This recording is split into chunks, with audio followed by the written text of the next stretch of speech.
Il n'y avait pas dans le temps ici, il n'y a pas de scierie. Il y en avait plusieurs dans la vallée, mais il n'y en avait pas directement ici. Et lorsque nous avons construit cette scierie-là, elle était construite spécialement pour en faire un musée.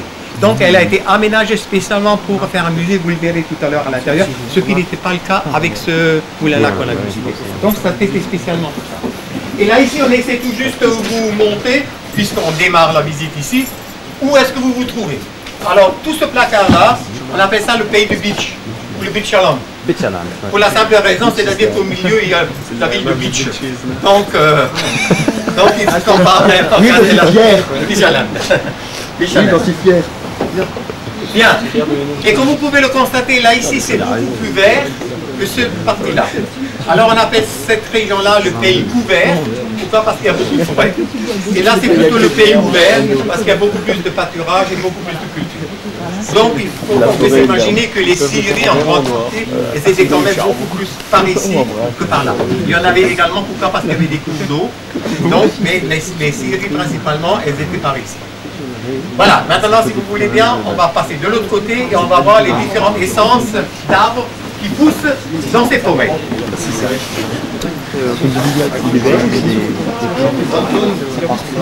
Eh, le rime lingeois, on t'attend.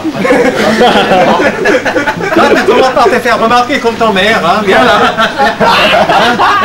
Tu connaissais ton mère? Non. Et lui, il le connaît. Moi, je le connais très bien. Ah oui, bah écoute, faut quand même que je vous dise. Il a un des meilleurs maires de Pichon. Vous le connaissez? Non. Ah non. Ouais, on peut l'aimer ou ne pas l'aimer. Ça c'est autre chose. Mais c'est un maire qui est très efficace. Bon, allez, voilà, je suis pas là pour maintenant vanter ton maire. Allez, je veux vous parler de la forêt, mes amis. Alors, dans nos forêts, vous trouvez principalement le Douglas. Le Douglas, c'est un arbre qui n'existait pas chez nous il y a 100 ans. C'est un arbre qui a été importé d'Amérique. Il faut que vous sachiez que la maison, là-bas, dans la Syrie, elle a été construite avec du Douglas. Le Douglas, il a la particularité qu'il n'est pas, on n'a pas besoin de le traiter. Mais il devient moche. Moi, ça ne me plaît pas tellement, mais bon, apparemment, ça fait partie. Alors, on n'est pas obligé de le traiter, c'est même déconseillé. Donc, sachez que ce bâtiment est naturel. Ensuite, vous avez l'épicéa, que nous, on nomme ici communément le sapin. Mais ce n'est pas un sapin. Le sapin, ça ne démarre que à partir du Donan, à partir de 450 mètres. Avant, c'est l'épicéa. Ensuite, vous avez le hêtre, qu'on utilise beaucoup par chez nous pour le bois de chauffe. Vous avez le chêne, qui est beaucoup utilisé comme bois de chauffe et comme également pour bois d'œuvre, pour faire des meubles. Et là, ici, vous avez le pin sylvestre, il n'y en a pas tellement, étant donné que ça pousse beaucoup plus, on a beaucoup plus du côté des Landes. Voilà, là-bas, il y en a plein. Il est de là-bas? Oui. Ah, bah voilà. Voilà. Et ensuite, là, ici, vous avez donc coulé dans de la résine, les feuilles et les fruits qui poussent sur ces arbres. Voilà. Hein? Par exemple, vous avez là ici le chêne, avec les glands et les feuilles. Donc voilà, ça a été dit à l'intérieur, renfermé dans de la résine. Et là ici, vous avez une coupe, donc des différents arbres, une coupe dans le sens de la longueur et également dans le sens transversal. Et ça, vous le savez tous, que c'est le nombre de cercles qui détermine, et au repos, il ne pousse pas, automatiquement cette partie devient plus dure. Vous pouvez aussi constater que vous avez partout des fissures. Donc le bois, il travaille. Il y en a même un qui m'a dit même le bois corse, mais bien sûr que le bois corse aussi il travaille. Alors, donc si à la maison vous avez vos parents qui ont des meubles, et où il y a des fissures, et que la maman elle est peut-être malheureuse à cause de ça, au contraire, c'est un signe que c'est du bois véritable qui n'a pas été reconstitué, ce n'est pas du lame-collé. Donc, mais le bois, mais tout à l'heure on verra, mais tout à l'heure on verra, le sagare ou le sciure de bois, il y a certaines astuces où il peut couper le bois pour qu'il travaille moins. Il est évident si maintenant on avait à couper ce bout de bois là une seule fois, on irait quand même pas le couper comme ça, on irait déjà utiliser un petit peu la fente que l'on voit dès le départ. Bien, alors vous voulez bien me suivre, on va aller jusqu'à la roue à aube. Le même gabarit que celle que vous avez vue tout à l'heure. Sauf que celle que vous avez vue tout à l'heure date d'avant-guerre, tandis que celle-là elle est toute neuve. Alors lorsqu'on visite un musée ancien et on vous montre des choses toutes neuves, c'est peut-être pas tellement logique, mais sachez que nous avions récupéré une roue ancienne du côté de Haute-Villers, et lorsque nous l'avions sortie de la vase, et elle se trouvait à 2 mètres du sol, il y a la chaîne qui a cassé de la grue qu'on avait utilisée et tombée, elle était en cette portion, on pouvait la réparer. Alors il y a une entreprise allemande qui se trouve sur les hauteurs, qui s'est proposé de nous faire la même roue, et on avait que la matière première à payer. Donc cette roue a été faite par une entreprise allemande qui nous l'a offert, on n'avait que la matière première à payer. Alors là c'est pareil, il suffit tout juste de soulever donc la vanne, mais cette roue-là, elle tourne beaucoup moins vite pour des raisons de sécurité, puisqu'elle entraîne la mécanique interne. Donc elle ne fait pas beaucoup de choses.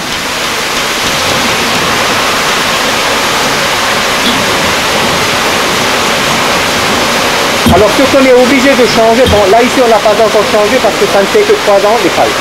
Tous les 6 ou 7 ans.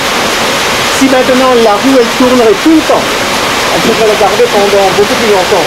Mais comme on arrête, ça se dépêche et puis là donc on est obligé de changer beaucoup de choses. Voilà. Et on a beau mettre du chêne ou autre chose, ça revient facilement là. Hein? Voilà, on n'a pas besoin de gratter. Bien. Tout à l'heure, c'est un petit peu plus logique de visiter un musée ancien et on vous montre du matériel neuf. Mais sachez que ce ne sont que les pièces d'entraînement qui sont neuves, parce que lorsque nous avons démonté les scieries, je vous l'ai montré tout à l'heure, nous avons également démonté les couilles. Et vous voyez là-bas en bois, nous avons démonté toutes les coupes qui sont encore en pile.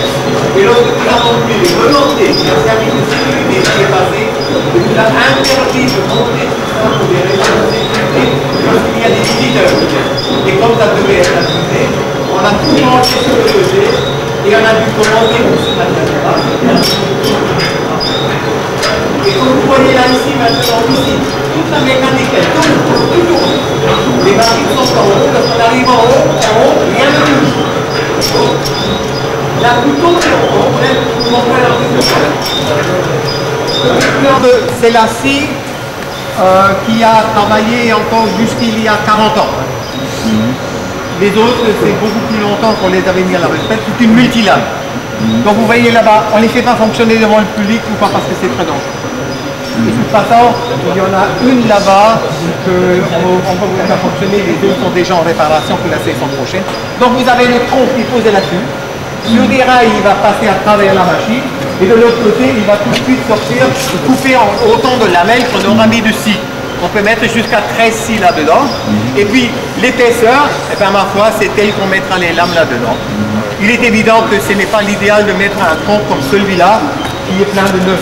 Ça, normalement, c'est quelque chose qu'il faut jeter. Ça, c'était pas malin. C'était quelque chose, encore une fois, comme je vous ai dit, lorsque nous avons commencé le site, cette série.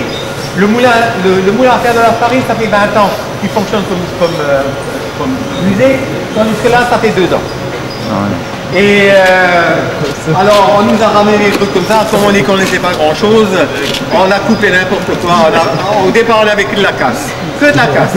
Enfin, c'est comme ça. Donc, c'est une multilame. Là-bas, sur le côté, si vous voulez tout juste vous déplacer un petit peu, vous regardez. Là-bas, vous avez les différentes manières dont le sagar il peut couper le bois. Et là, vous avez tous les métiers qui utilisent le bois. Avant de Volmaster,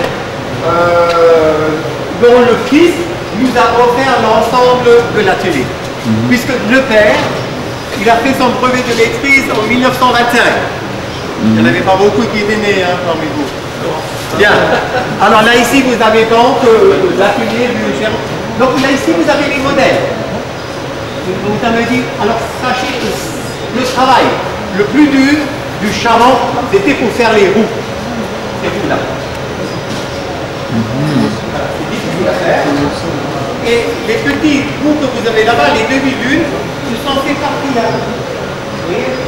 Donc plus la roue elle est petite, et bien plus la courbe elle est importante. Et vous avez donc ces différents modèles qu'il utilisait pour faire son travail. Là ici vous avez quelques outils.